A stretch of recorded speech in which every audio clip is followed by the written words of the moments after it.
Okay, I think everyone's done. Or so, any questions about anything? Okay, so today 2 topics, and we'll do both of them kind of just give you the basics for both of them, and there's a lot more we could say about each one. So the first topic is exceptions, and then the second topic is reading from files. And so with exceptions, we'll just talk about how you basically catch exceptions. There's another thing where you can make them yourself. And then the second topic with files, we'll only do how to read and write from text files, but then there's also stuff about reading and writing from binary files, so we'll skip that part. So let's start with exceptions. So just like the name sounds, it's when something exceptional happens, and so exceptional not necessarily in like a good way, like you're an exceptional person or something, but more just something that you didn't expect.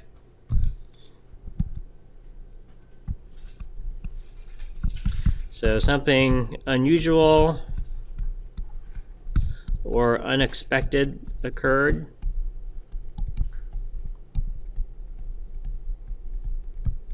And for our purposes, normally when an exception happens, it's an error and things went wrong. So here's a simple example that we've mentioned before. So here's just an empty program. And let's say inside here, I have a few variables like x is set to 50, y is set to 0, and I have another variable z, and I set z equal to x divided by y, and then print it out.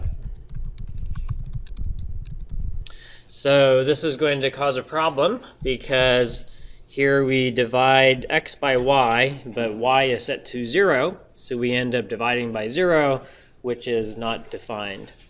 And if we compile this, it's happy because code-wise it's fine, but when we run it, we get this message down here, and I think all of you have seen messages like this before, but it'll say some kind of exception, and then it has this big list of things. So usually it's like an error happened. So like with the last drill, we had an exception when we tried to go beyond the size of the array.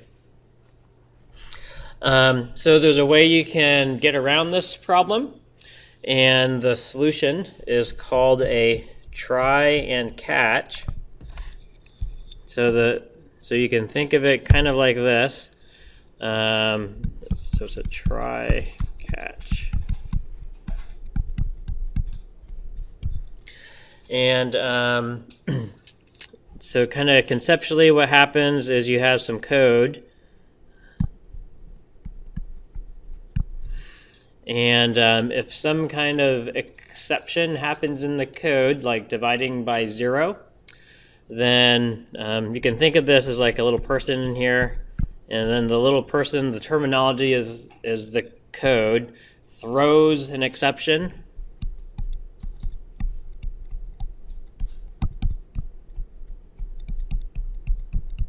So in the Java code where it does the division, if it finds you're trying to divide by 0, then whoever wrote that Java code decided that it should throw an exception. And so sometimes you make an analogy here that you actually throw it like it's a ball or something. So this little thing is the exception. And the exception is actually an object. So just like we made our own classes, like the student class or the whatever class, what do I have to do on this thing? The chocolate bar class. And so it's an object that has data and it could have methods in it. And so this exception that's thrown has information about the exceptional thing that occurred.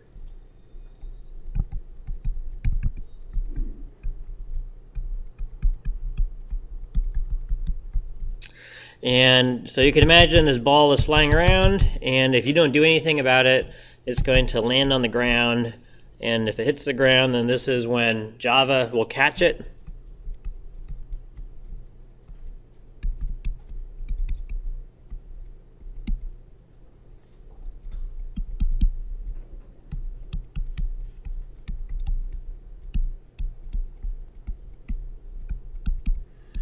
So whenever Java catches the exception, this is when your program crashes, so to speak, with the message like we just saw over here.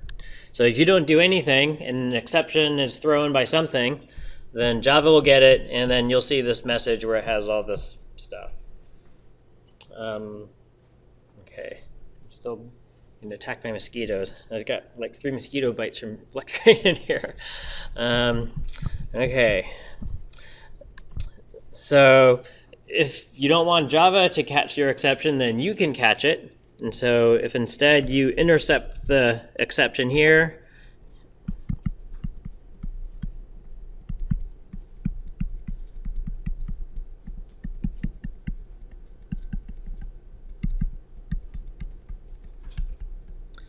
you have the option to catch the exception with your own code, and then when you catch it, you can do whatever you want. You could ignore it, or you could make the program exit, or you could make it go and maybe repeat something. So it's up to you, whatever code you want to do. So that's conceptually what exceptions are about. Yeah, some code, if something occurs where it decides to throw an exception, then if you don't catch it, Java will and it'll stop, or you could catch it and do something with it. So the syntax for how this thing looks is you have the word try and then curly braces.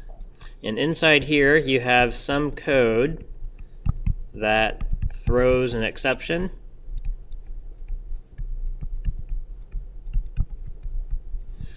It could be anywhere in here. And then after the curly brace here, you have the word catch. And for now, we're going to put in parentheses capital exception, and then we make up a variable name, and usually we just use the letter E for exception, but you could call it whatever you want. And then more curly braces, and then here is where you put code that handles the exception.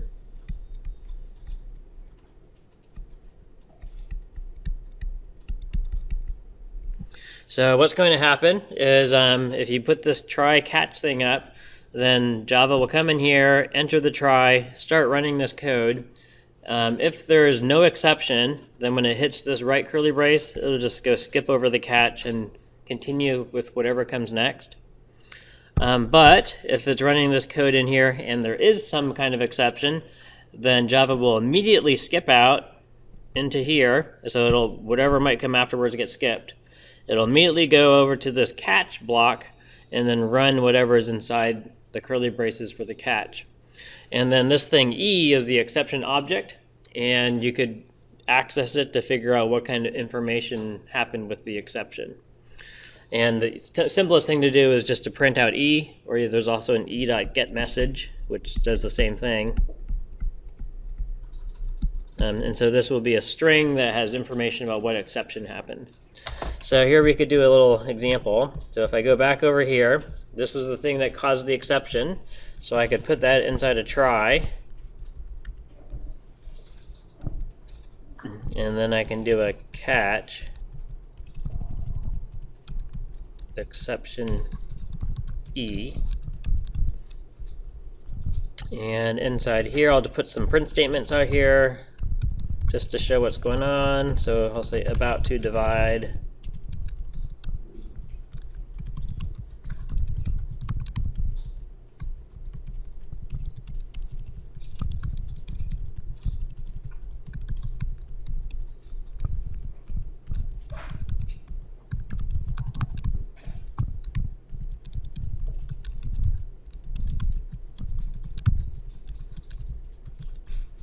So here's my modified version with the try catch. We try this, it'll just print out about to divide, try to do the division. If there's no exception, it'll just say divided successfully, and then should jump down here and print out Z. On the other hand, if one of these caused an exception, and pretty much the only one that should cause one is this division, then it'll jump to the catch, it'll skip this divided successfully, go straight to the catch, print out whatever exception happened, and then print out Z. So we compiled this one, it wants me to set Z to something.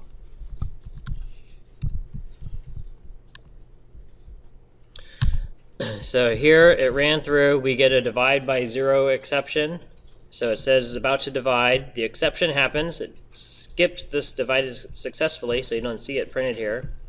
And then it came down to the catch, and then printed out exception. E.get message is slashed by 0, so it tells us it's a divide by 0 exception. And then finally here it printed out Z after the try catch is over. If I change Y to something like 1, so I don't get an exception, then it prints this line, does the division, says divide it successfully, exits, skips the catch, and then prints out Z, which is now 50. So that's the basic idea behind exceptions. We can do more with it though. So just one other thing that we can do is there are more specific kinds of exceptions. So if we put exception E here, this will catch any possible exception. So one that you might have seen before is when we do something like this. I'll make a scanner up here.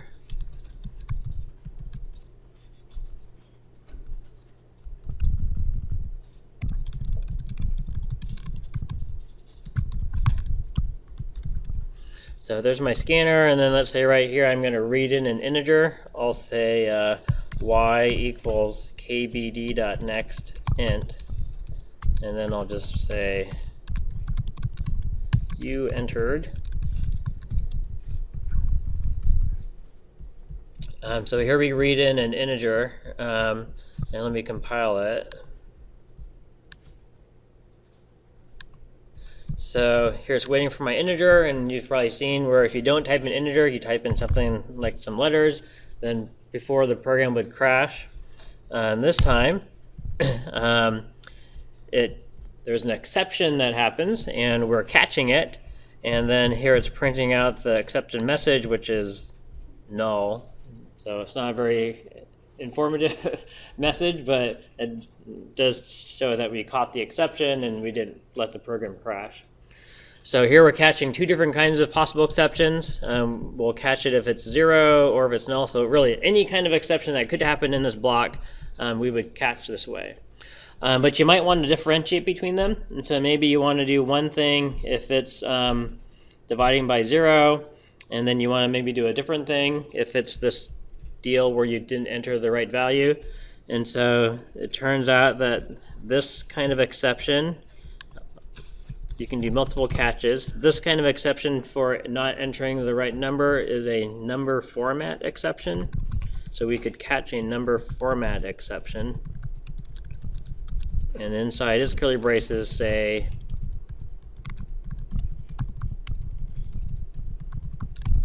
don't enter letters.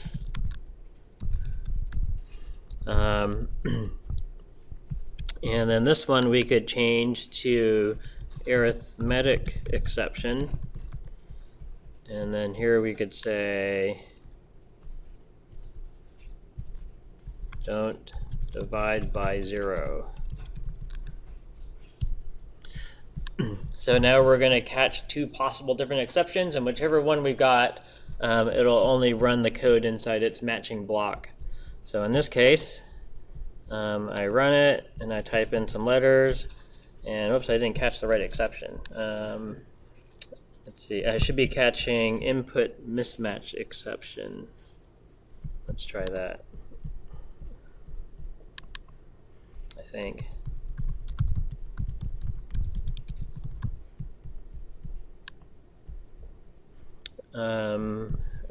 Java.util.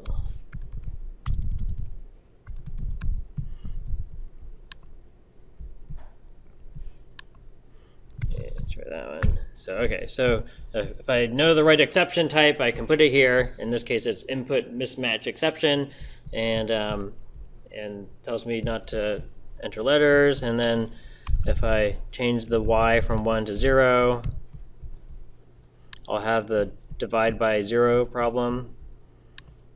And then here it says don't divide by 0 because that's the arithmetic exception that's thrown. So you'd have to look in the documentation to know what kinds of exceptions are thrown for what kinds of code, but that's all in the Java documentation. Yeah? Can you have exceptions for your exceptions? Let's say, like, for example, I just saw that I had an Uh, So could you say, okay, well that exception didn't work, so can you have a general one? oh, you can. So the general one would just be exception. So I could put at the very bottom, I could say catch exception. E. What if there's a case where it matches two exceptions? In that case, it does them in order. And so it's going to try these from top to bottom, kind of like a switch statement. And then basically the first one that matches, it'll use that and then stop. Okay, so it's not possible really to get an error in an exception? You shouldn't be able to. I mean, so the only error you might get is if you don't catch it, then Java would stop. But if you put this catch exception at the end, but then this would catch any possible kind of exception. So if it doesn't do anything, then fine. Yeah, that's like the default kind of thing.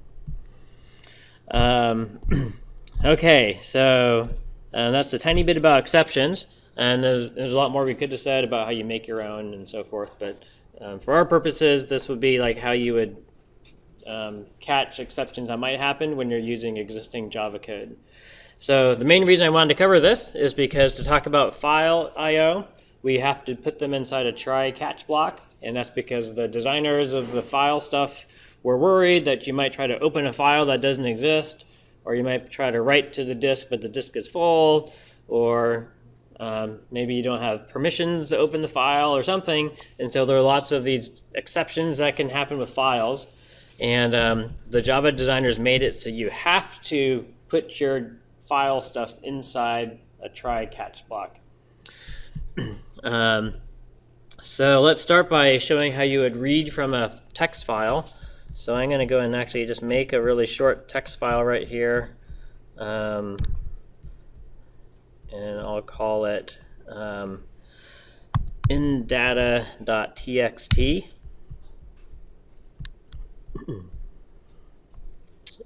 And if you're using NetBeans, it's the same thing that we did with other files like pictures and stuff. It has to be in that project folder if you don't want to specify the whole path. So here I'm going to put just some stuff into this file, hello world 300 and 400, and get rid of that space.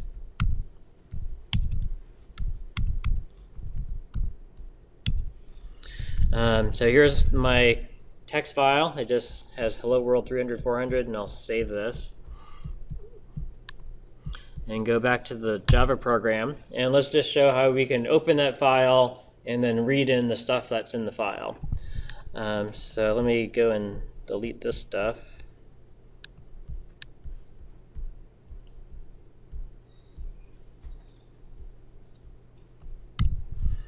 So the very first thing we need to do is up at the top we have a new import, and the import is java.io.file input stream, and so we'd use this to read from a file. We also need the scanner class. Okay, so the idea is going to be so we've been tying the scanner to the keyboard, and then anything you type in from the keyboard you can read using next or next int or next double or next line.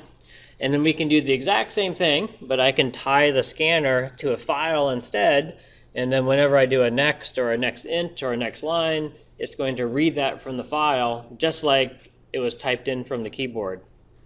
So here I'm going to make a scanner, and I'll call it input stream, and I'll set it to null. So normally you're doing the null. Normally you'd set it equal to a new scanner system.in. In this case I can't do that right here because I have to put that inside a try catch. Okay, and then I'll just make a few temporary variables, s, and then int val1 and val2. So there's my variables. Let's do a try and a catch here. And I'm just going to be kind of generic and just catch any kind of exception that might happen. And if some exception happens, we'll just print it out.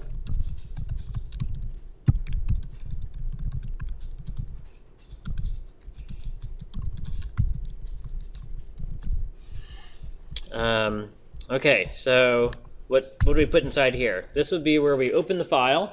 And so the idea is this input stream will be tied to the file on the disk, and then as we read from the input stream, it'll really read from the disk. So to do that, we set input stream equal to a new scanner. And then inside that, we make a new file input stream. And then we give it the file we're trying to open in double quotes. In this case, I called it indata.txt. And if you had this somewhere else, then you might need to put the path name like c:// whatever //. So you might need the whole path if it's not in the default folder. In my case, they're in the same place, so I can just give the file name. So let me do this first where I make this wrong. So here I try to open na.txt, and it shouldn't be able to find that because I didn't make a file called na.txt. And so when I run it, here we get the exception. And so we tried to do this line, couldn't find that file. There was an exception. It jumps into the catch and then prints out an exception happened. And in this case, it actually has a pretty useful message. The system can't find the file specified. If we make it so we can find it, then here we just get nothing because it doesn't output anything when it opens the file successfully. So if it opens successfully, then we'll go to the next line, and at that point we can assume you've got a valid file. So the rest is really exactly what you've already done with the scanner from the keyboard. Inside that file, it has a hello world, and so let's read in the hello world using next line. So I could say s equals input stream dot next line, and so that'll read in the hello world. And then I had after that two numbers, 300 and 400. I could read those in using next int. And so let's just make two different next ints. Val1 equals input stream dot next int. Val2 equals input stream dot next int. And then I'll just print them out.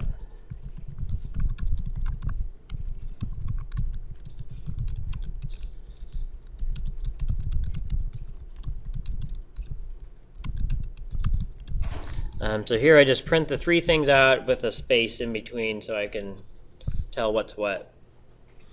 After you've opened your file, what you should do is close the file. To close the file, you give input stream dot close. In this case, it doesn't really matter. The file will be closed when the program exits anyway. But if you have a program that needs to like open a file and do something with it, and maybe something else needs to do something with it, then you should close the file. Because once you open the file, nothing else can open it. So when you're done with the file, it's a good practice to close it. So now we compile this guy and run it. And here we see it's read in hello world 300 and 400. So it successfully read that data from the file and then printed it back out to the screen.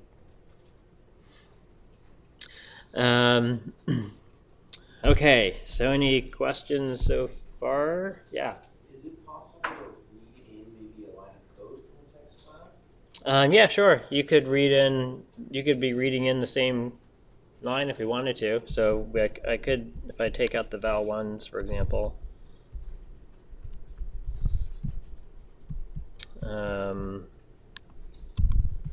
Instead of reading in indata.txt, I could read in my same file, java program.java.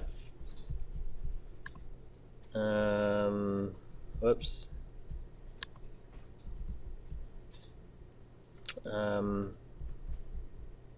Oh, wait.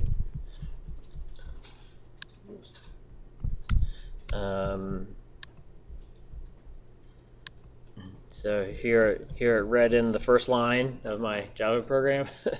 So you could have some program that does something to itself if you wanted to, which might be interesting. Your self-changing program.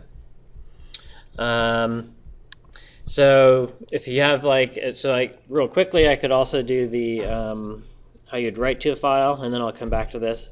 So let's say you want to make a file, instead of a scanner, we're going to use a print writer. And so up at the top, I'll add some more imports. Import java.io.file output stream.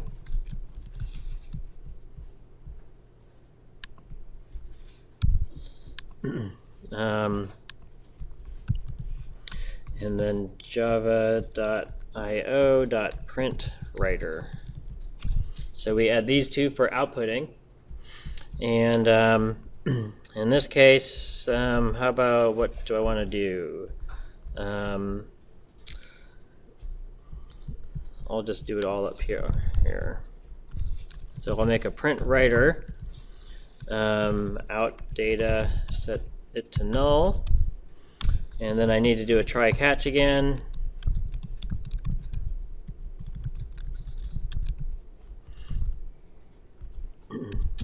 So inside the try, I'd open the file I want to output to, and so I would say out data equals new print writer, and inside here a new file output stream, and then in parentheses give it the file I want to output to. I'll just call it outdata.txt. Once you've opened it, then you output to it just like you're doing system.out.println, and so I can say outdata.println.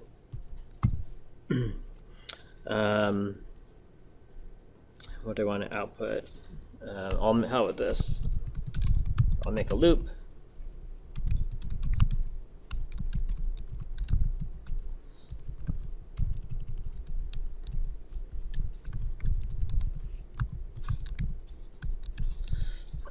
And then when we're done with this, we should close it. And then I should put some message here.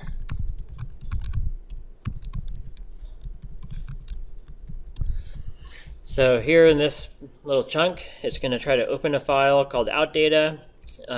If somehow that failed, like the disk was full, it would jump to the catch over here. Otherwise, it continues on, and it has a loop that goes 10 times. And then it's going to go print that loop variable into outdata. So I can say outdata.println, whatever I put in parentheses is going to get stuck into the file.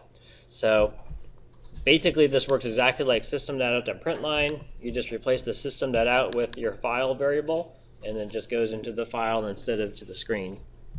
So now we compile this one. If we go look at my file folder here, you might notice there is no outdata.txt anywhere here.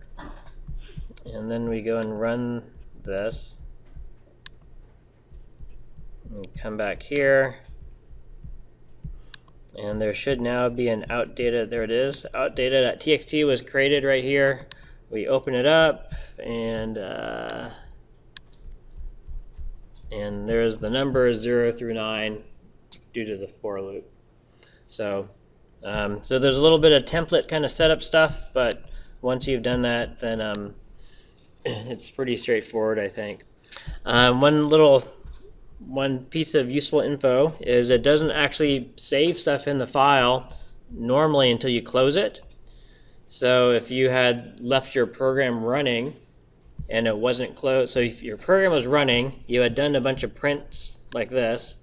If you went to like the File Explorer and opened up that file, you wouldn't see all those prints because they're just saved in memory mostly until you close it. So, so if you had a program where it had to save the file and you wanted to open it in something else while your first program's still running, then make sure you close the file before you go try to open it with like your text editor or something. Okay, so one last example, and that is, here's a little word puzzle, and it's pretty similar to what I have you do for the drill today.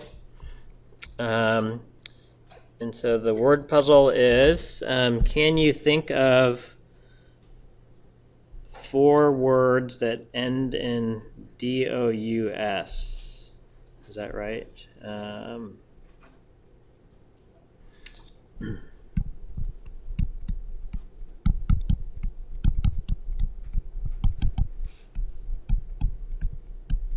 So there's a couple easy words that end in DOUS that people think of right away. So anyone, what ends in DOUS? Tremendous, yeah.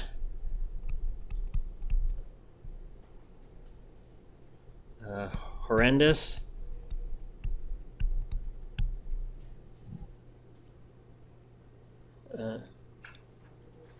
Hazardous. And then there's one more, stupendous.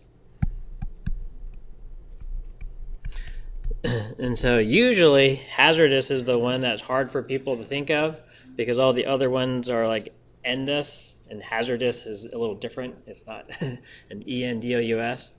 And actually I think there's like another one. So anyways, if this was the puzzle and you're trying to think of them, well, if you couldn't think of them, then we can make a computer program find them for us.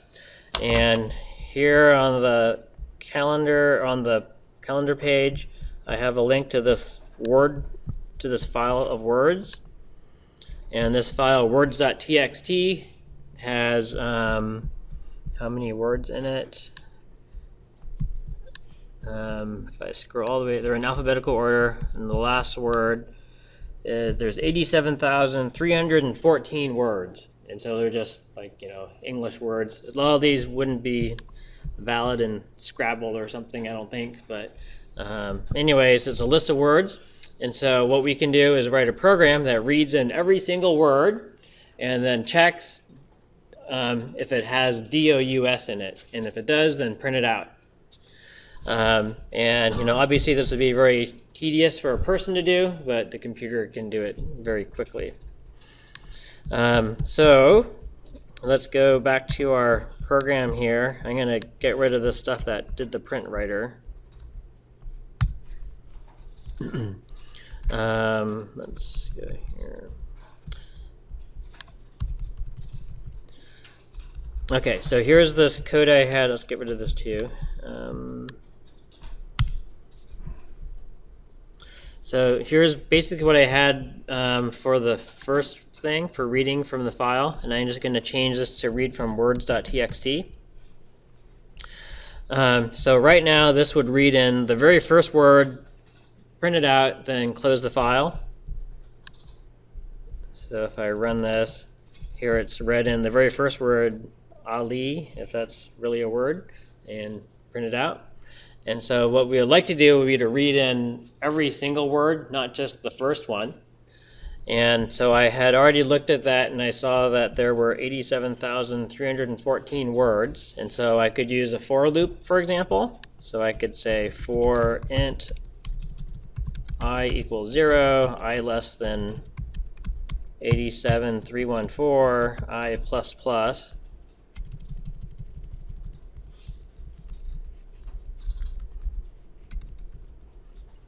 Oops, wrong way.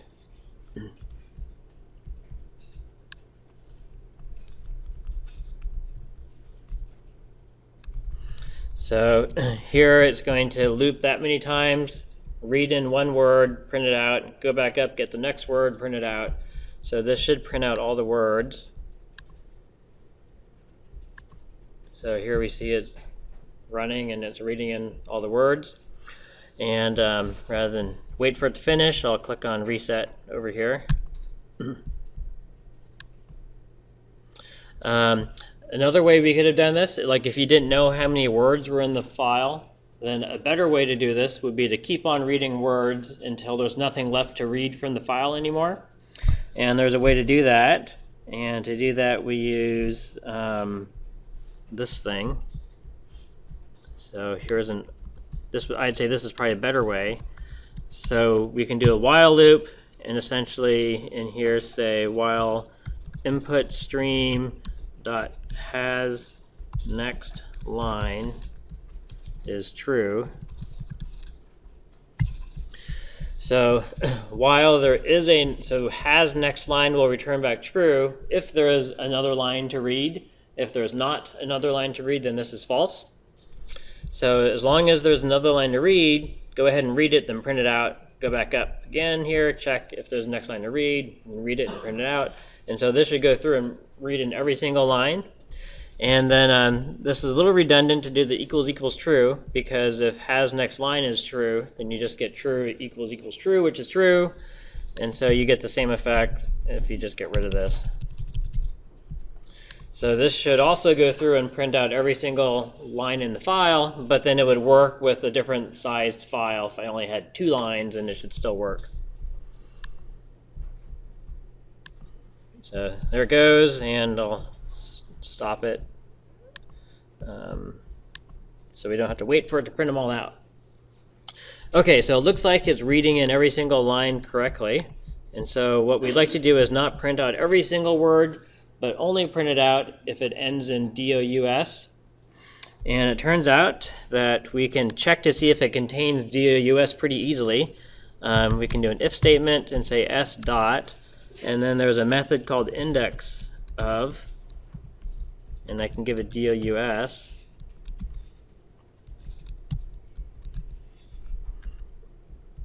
And what index of does is it'll check to see if this string that I put here in parentheses, DOUS, is contained inside the string s. And if it is, then this gives me back the position where it's found. And so if it's found at the very beginning, it would be 0. If it was found at position 1, it would give me 1. If it's not found at all, then you get a negative number. And I can use this, so if it's a negative number, I know it doesn't have DOUS in it at all. And if it has anything that's 0 or more, then it does have a DOUS in it. And I guess I could change it to greater than or equal to, just to be a little more consistent. So if it started with DOUS, then it would be at 0. So if it finds a DOUS, then here we will just print it out. And so now if we compile this and run it, then here I get all the words that have DOUS in it. And we can see there's actually 5: hazardous, horrendous, jeopardous. I guess that's not one you normally would think of. Stupendous and tremendous. And then here are the other DOUS ones we could have ignored, but here they started with DOUS, so we're not interested in those.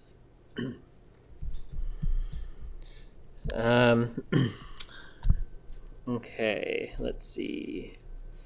If you were interested in what kind of string functions we have available here, so here I use index of, but there's lots of other ones. So they're also on like the Java doc, Java help page. Okay, so I think I will stop here. And so you have pretty much the same thing to write, except instead of checking if it has DOUS at the end, you check to see how many vowels it has. And so I gave you a method that will do that for you. So you'd call my method, and then if it's more than 4, then print it out. You have a question? Yeah, so you wanted to do an exception for the for loops. I don't know if you covered that. So instead, could we do like, we didn't know the actual length, could we do like, as long as it's less than, 100 million, and then do a try catch? So once it doesn't. Yeah, you could. That's right. You could do that. And so instead of this, you could even just say, well, true. And then when it reaches the end of the file and you try to read in the next line, it'll cause an exception. And then it'll jump down here. And so it should still work the same, except it's going to print an exception happened. Except I have an unreachable statement. I'll just get rid of that. The compiler is too smart sometimes. So there we get it stopped, and it tells us exception found when it hit the end of the file. So it's kind of interesting. It told me that it didn't reach the statement, so the compiler was smart enough to know that the only way it's ever going to get out of this thing would be, well, it knows it would never get out of there because I have the while true up here. And it didn't have any break statement there, so anyways, I took it out. Any other questions? All right, then I'm done talking.